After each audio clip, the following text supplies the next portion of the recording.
quart d'heure corrézien, le magazine d'information hebdomadaire de RGB, Bram FM, RCF Corrèze, Radio Pac et Brénige FM. Réalisé et présenté par Olivier Sérac. Bonjour tout le monde et bienvenue dans le 7e numéro du quart d'heure corrézien. Les papeteries de Condat au Lardin Saint-Lazare sont à vendre, alors pour avoir droit au chapitre, les salariés ont décidé de proposer un plan de reprise du site industriel. Je vous en explique les contours dans ce quart d'heure. La tempête de juin dernier n'a pas fait que plier des arbres en Corrèze, elle a aussi détruit des toits, des vitres ainsi que des vitraux de l'église du sanctuaire de Saint-Antoine à Brive. Un appel aux dons est lancé. Enfin, un musicien corrézien, Fred Pouget, vient de sortir un nouvel album, Sauvage, avec le collectif d'artistes du Maxiphone. Un album couronné par une critique exceptionnelle dans Jazz Magazine, le magazine de référence du jazz en France. Vous retrouverez le portrait de Fred Pouget en fin d'émission. Le quart d'heure corrézien, vous avez le menu, c'est parti. Pour ce premier sujet, je vous emmène donc au Lardin Saint-Lazare, une vingtaine de minutes à l'est de Brive, parce qu'ici, cette semaine, les 202 derniers salariés de la papeterie de Condat ont appris que leur entreprise était à vendre. Une vente qui doit être bouclée d'ici la fin de l'année. Or, si l'entreprise est à vendre, eh bien les derniers salariés de cette entreprise qui en comptait 1200 au début des années 2000, eh bien ces salariés donc souhaitent porter un projet de SKIC, une société coopérative d'intérêt collectif, un modèle un petit peu différent de la SCOP, la société coopérative de production. La différence de la SKIC, c'est qu'elle n'intègre pas uniquement les travailleurs. Tibor Cercé, directeur du bureau d'études Proneos, spécialisé dans le montage de projets alternatifs dans le monde de l'industrie. Elle intègre d'autres collèges pour gérer cette société. Un collège collectivité publique, ça va de la mairie à l'échelon national. Un collège filière industrielle, on peut y intégrer les fournisseurs ou les clients de l'usine et de l'entreprise concernée. Donc ça permet d'avoir une structure, une gérance qui est assez transversale et qui représente vraiment la filière. Et bien sûr aussi les salariés. Donc l'objectif est clair, proposer un dossier de reprise en cas de liquidation judiciaire, mais aussi une solution d'avenir pérenne pour les salariés. Là, dans la situation actuelle, il y a une vente qui a été annoncée. On sait comment ça peut se passer, ce type de vente. Donc visiblement, leur direction a annoncé qu'il y avait un certain nombre de repreneurs potentiels. Donc mieux vaut sécuriser et se positionner eux-mêmes en tant que repreneurs potentiels. Après, évidemment que c'est viable. Nous, on a commencé à travailler là-dessus. Ça sera des choses qu'on devra affiner. Mais à partir des données qu'on a obtenues, sans trop de problèmes, nous, on retrouve un point d'équilibre économique en 2028, c'est-à-dire qu'il y a 3 ans de pertes à absorber sur des montants qui sont plutôt dérisoires et qui demandent un besoin de financement en réalité pour ce type d'infrastructure et ce type de production assez faible. Dérisoire, ce serait donc un besoin de 3 millions d'euros pour la trésorerie à aller chercher sur les 3 à 4 années et 2 millions supplémentaires afin d'investir dans un matériel qui, à terme, pourrait être source de croissance de l'activité. Cette solution de créer une SKIP serait surtout une solution de court terme, assure Philippe Delors, le représentant CGT du personnel de la papeterie. Notre corps de métier, c'est de sauver l'emploi et sauver l'industrie.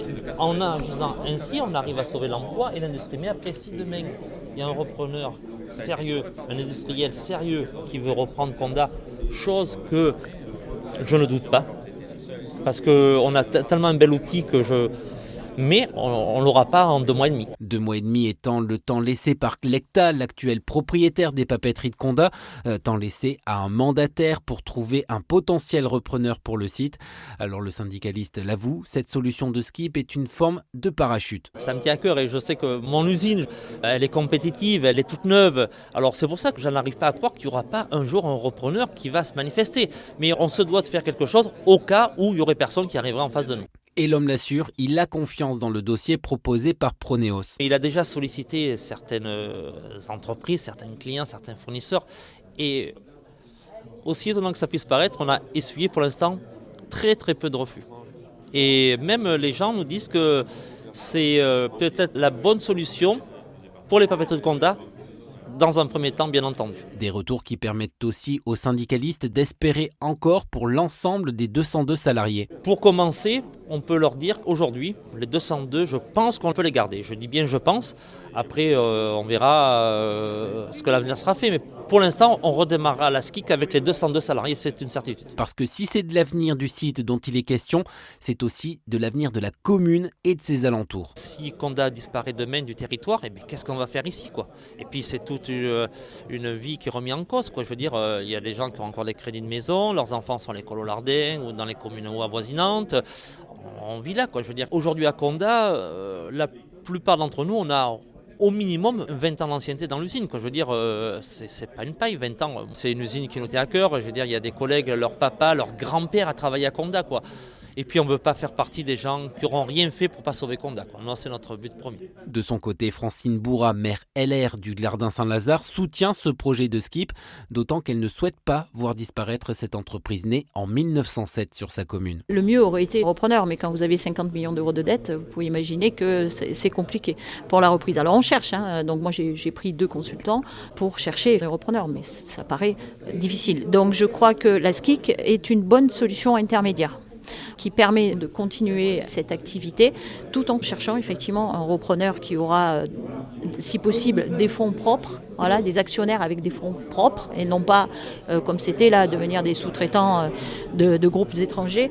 C'est ce qu'on cherche avec mes consultants. Des repreneurs potentiels, mais en passant par cette SCIC. Et je trouve que c'est une bonne solution. Et donc, quand les syndicats me l'ont proposé il y a quelque temps, j'ai tout de suite dit oui avec le président de la communauté de communes parce que c'est l'ultime chance, je dirais. Et pour que ce plan de skip puisse être étudié, donc, il faudrait que l'entreprise soit placée en liquidation judiciaire. Un nouveau compte à rebours est donc lancé au Lardin. Il pourrait sonner d'ici la fin de l'année. L'association des Amis du Sanctuaire de Saint-Antoine à Brive lance un appel à l'aide pour les vitraux de son église. Des vitraux qui ont été en partie détruits lors de la tempête du 25 juin dernier. Et au moment où le déluge s'abattait, il y avait du monde dans l'église, souligne frère Nicolas. Et toutes les vitres ont éclaté en fait. Et donc on a fait évacuer très vite les jeunes, mais il y avait du verre partout. C'était impressionnant, tant dans la maison que dans l'église. Une église où les 12 baies qui contiennent des vitraux ont été littéralement trouées par les grêlons. Cette église, c'est un peu le cœur battant du sanctuaire.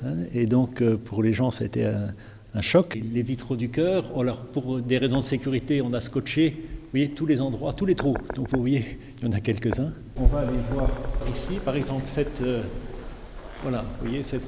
rosace historique qui date. Donc tous les vitraux datent de la construction de l'église en fin du 19e siècle. Et donc là, il faut déposer, c'est un énorme travail, déposer tous les vitraux, tous les restaurer. On doit aussi faire une protection des vitraux derrière qui étaient aussi endommagés et puis tout reposer. Donc ça va être un très gros chantier. Alors certes, les assurances vont prendre en charge une partie de ces travaux, mais il reste une note de près de 60 000 € à régler. Impossible à supporter seul pour la communauté franciscaine, assure frère Nicolas, qui a donc accepté de lancer une forme de souscription populaire. Il y a 20 ans de ça, c'est grâce à la générosité des Corésiens qu'on a pu restaurer toute l'église. Et à ce moment-là, ce n'était pas un chantier de 60 000 €, on venait de plusieurs millions d'euros.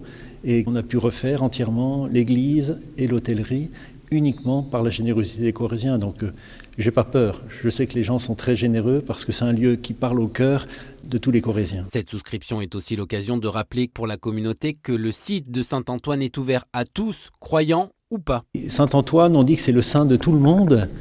Et ce lieu, c'est le lieu de tout le monde. Venez dans la journée, vous verrez qu'il y a tant des promeneurs que des gens qui viennent se poser parce que c'est un lieu paisible, calme. On vient aussi parce qu'on sait qu'il y a toujours un frère qui est là pour accueillir et on vient pour parler et pour confier ses difficultés. Moi, c'est un lieu que j'aime beaucoup justement par son ouverture.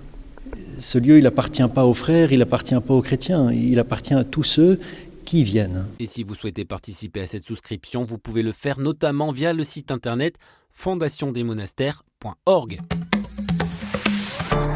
C'est un homme discret et humble dont je veux vous parler maintenant, un artiste originaire de Messac, installé aujourd'hui dans le Tarn, mais un artiste qui a trouvé dans le jazz et la musique son moyen d'expression. C'est Fred Pouget, clarinettiste de formation. Il vient de sortir avec son collectif du Maxiphone un disque baptisé Sauvage, un disque construit à partir des œuvres baroques de Jean-Philippe Rameau. Alors je lui ai demandé comment un Corésien avait pu s'intéresser à ce genre musical et il m'a répondu à la troisième personne. Il s'y plonge quand il faisait des études de musicologie à Paris et qu'il a découvert ce répertoire et qui s'est dit que un jour peut-être il ferait quelque chose avec ce répertoire pour clavecin de Jean-Philippe Rameau. Et ça a mis un peu de temps parce que ne venant pas de la musique classique, j'ai longtemps hésité à me confronter ou à essayer de toucher à ce genre de répertoire. Un répertoire baroque donc et qui, quelque part, ressemble à une forme de pureté. Il y a un respect pour le travail d'écriture, pour tout ce qui touche à cette musique-là qui finalement est très peu utilisée comme ressource d'un travail d'écriture. Elle est jouée telle que, par des grands chefs, c'est dirigé, c'est tout ce qu'on veut, mais à ma connaissance, il n'y a personne qui se dit tiens, on va partir de ce répertoire-là pour écrire de la musique. C'est ce que j'ai fait. Et ce qu'il a fait, c'est donc de se replonger durant plus de 2 ans dans l'œuvre baroque afin d'écrire son propre répertoire. On réécrit pas, on part de certaines pièces pour clavecin que j'ai choisies, et à partir de cette pièce-là, d'un thème connu, par exemple, vous prenez Les Sauvages, c'est le plus connu, hein. Ça tout le monde connaît. On prend un thème, on prend une suite harmonique, on prend un schéma rythmique, on part de ça et on développe sa propre musique à partir de ça. Et ça devient ça en quelque sorte.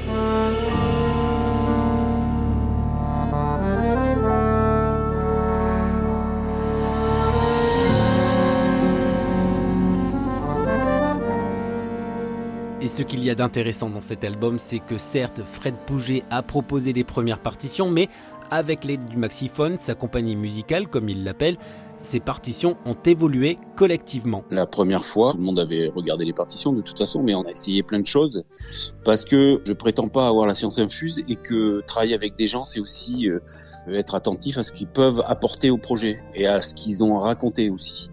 Donc on a passé 2 semaines de résidence à échanger, à faire évoluer la chose.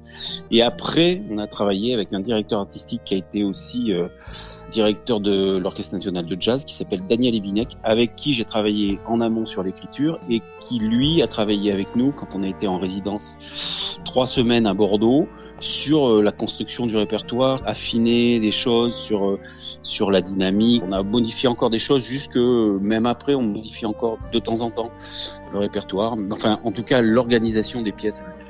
Ainsi, l'échange avec les autres artistes et surtout leurs instruments reste au cœur de la réflexion de Fred Pouget. Moi, je fabrique toujours des orchestres comme ça avec des gens qui viennent d'influences et de cultures différentes. Parce que je trouve que c'est comme dans la vie, en fait, c'est toujours plus intéressant quand on parle pas la même langue et qu'on arrive à se comprendre quand même, et que de tous parler la même langue et de fonctionner avec des œillères. Cette ouverture et cette prise de risque en s'appropriant la musique baroque et l'œuvre de Rameau a ainsi tapé dans l'oreille de Jazz Magazine, la revue de référence du jazz en France, qui écrit ainsi à propos de ce disque: on fouille dans le tiroir aux adjectifs et l'on a du mal à choisir le bon qualificatif pour décrire ce disque. Admirable, fou, vertigineux, étourdissant, et si le bon adjectif était tout simplement inouï. Écoutez, ça fait plaisir. C'est les choses qui font plaisir, c'est une belle critique. Il y a un très bon accueil au niveau de la presse, il y a eu des chroniques sur France Musique. C'est un peu un ovni, je pense. Et on espère que ça va continuer. D'ailleurs, on fait une sortie nationale de ce disque le 4 novembre au studio de l'Ermitage à Paris. Voilà. Donc là, il y aura aussi de la presse et il y aura forcément d'autres articles qui vont sortir. Et s'il est un lieu où le Corrézien aimerait beaucoup pouvoir faire entendre son travail au grand public, j'aimerais bien faire un concert de ce projet dans le bois à Sédières. Pourquoi ? En forêt. Parce que je trouve que ça s'y prête très bien et que ça fonctionnerait bien. Alors plus légèrement techniquement, mais je pense que ça serait un très beau moment, un très beau lieu d'écoute pour le public. Alors restez aux aguets, peut-être qu'une date prochaine va arriver. En attendant, vous pouvez retrouver Sauvage de Fred Pouget sur les plateformes et en disque physique aussi. Voilà, c'est la fin de ce quart d'heure corrézien. Merci à toutes et tous pour votre fidélité. On se retrouve la semaine prochaine, mais d'ici là, je vous souhaite de passer d'excellents moments en Corrèze ou ailleurs.